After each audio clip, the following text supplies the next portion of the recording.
What if I told you that a simple deck of cards could help provide insight into your life in unexpected ways? Arthur Edward Waite, a 20th century mystic and co-creator of the Rider-Waite tarot deck, once said that tarot is symbolism. It speaks no other language and it offers no other signs. And that means that tarot isn't just for fortune telling. Tarot is a symbolic language that's open to interpretation.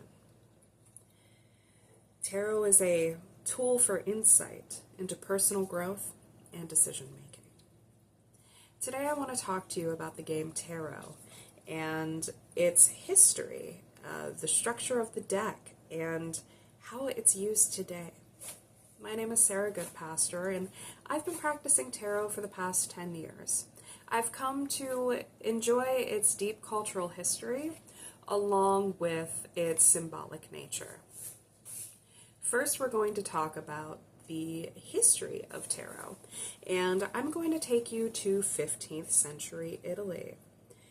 Well, Tarocchi, as it was called, was originally a card game for nobility.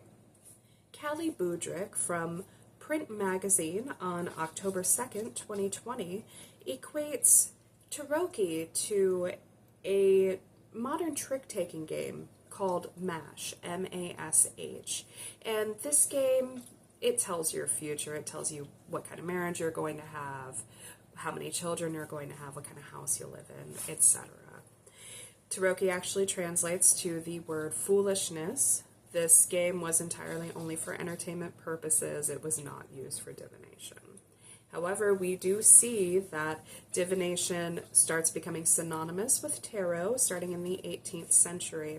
We can thank some French clergymen for that. Their names are Antoine Court de Gebelin and Jean-Baptiste Alliette.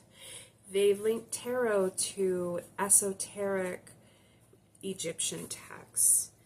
This was part of the Western Europe occult revival, and people were very open to these interpretations that these clergymen were providing.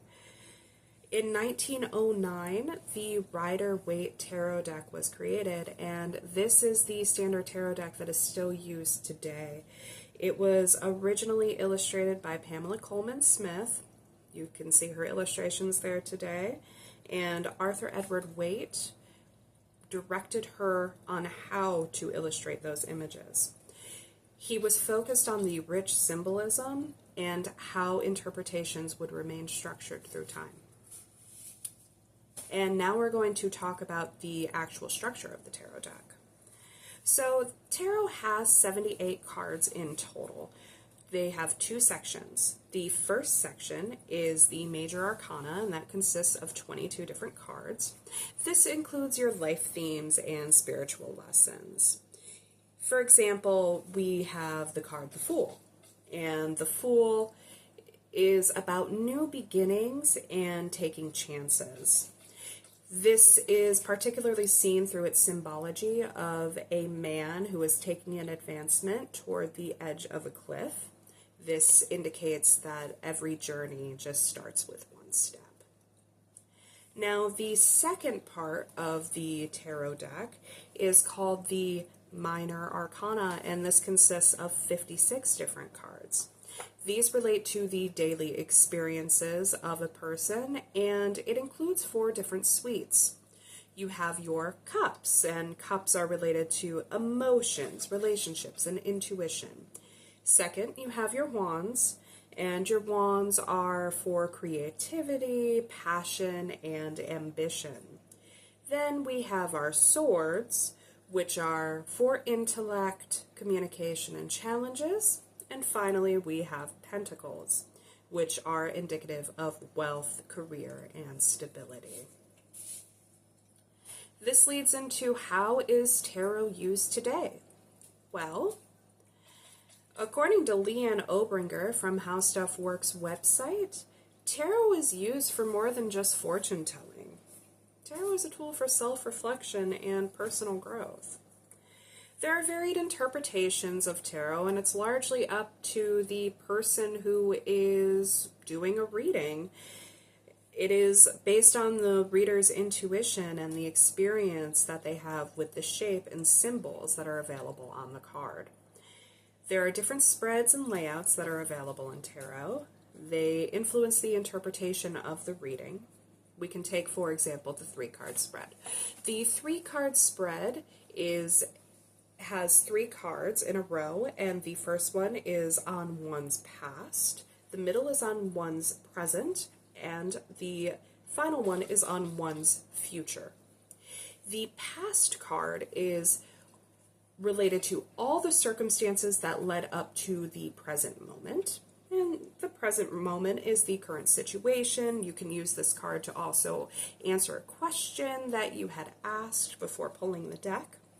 And the future is your potential outcomes and any type of advice that could be integral to the present situation. There's high customization to these layouts, and every reader's style and context varies, and there's always a unique interpretation. So in conclusion, tarot is a tool for personal growth and decision making. We've gone over some major points, and that was the history of tarot, which we've learned that it was a card game from the 15th century that slowly transformed into a mystical tool by the 18th century. Second, we went over the structure of the deck and the major and minor arcana.